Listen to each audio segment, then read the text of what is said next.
The first is a black homeowner. This is just absolutely extraordinary. Charlotte Duffy is her name, and because her name is not a name that, quote, sounds like a black name, and you know, you can make whatever you want out of that, but it's a name that could be any race, right, or at least could be white or black. I presumably could be any race. Come on. She bought this house in Indianapolis, in an historic black area that is going through kind of a gentrification. And she bought it for $100,000 back in 2017. And there was a similar home in the neighborhood that was valued at $198,000, almost twice as much. And she thought, geez, if my home is worth more, I can, you know, refinance it and get some extra money that you know, she had plans for. So she called an appraiser. The appraiser came in, looked at the house, and came back and said, it's worth $125,000. And she said, well, I know it's worth more than that. So she went to a different lender who sent a different appraiser, and that appraiser said, it's worth $110,000.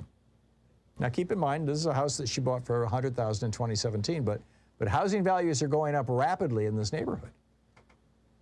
So she borrowed a friend's husband who was white, and she took all the pictures out of the house that showed black family members, and anything that might even remotely indicate that a black person lived in this house, and had her best friend's white husband come over and be in the house as if he was her husband when the appraiser showed up. So the third lender that she went to sent in an appraiser, same house, nothing's changed, just all the black knickknacks are gone, or pictures. That appraisal came back at $259,000. It's amazing. We think redlining is gone. Well, this isn't really redlining. This is, I mean, you know, this is just plain old, straight up. These are, you know, kind of the assumptions that are built in. This is what's called structural racism. Now, the first two appraisers, we know their names and we know the companies associated with them. They're in the news story. They're in the news. You can find them easily. They're both insisting that they're not racist and that their judgment on the value of her home had nothing to do with her race. But, I mean, you know, boy howdy, look at how this worked out.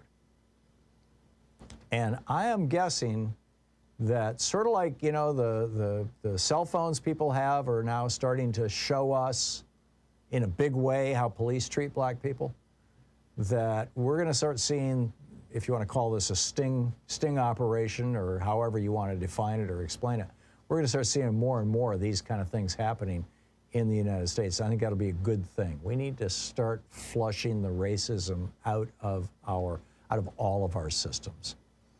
Speaking of racism, one of Donald Trump, you know, he kicked off his campaign by talking about Mexicans as rapists and murderers, and then, of course, he and Stephen Miller and you know, his various directors of Homeland Security and ICE and Customs and Border Patrol just started tearing children from their families.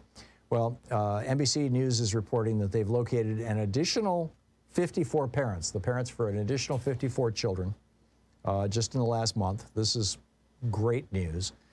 But that means that because there was 445 homeless children, you know, parentless children, as a result of this brutal Trump-Miller program, and or Trump-Pence program. Mike Pence was gung-ho for it too.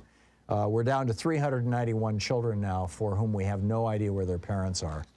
And in fact, 227 of those children, there is no idea. Nobody has any idea where their parents are. There are another 100 where they know that their parents are somewhere in the United States, but they don't know where because they've lost the information, or it was never kept track of by the Trump administration in the first place, because You know, frankly, they didn't intend to ever reunite these kids with their parents.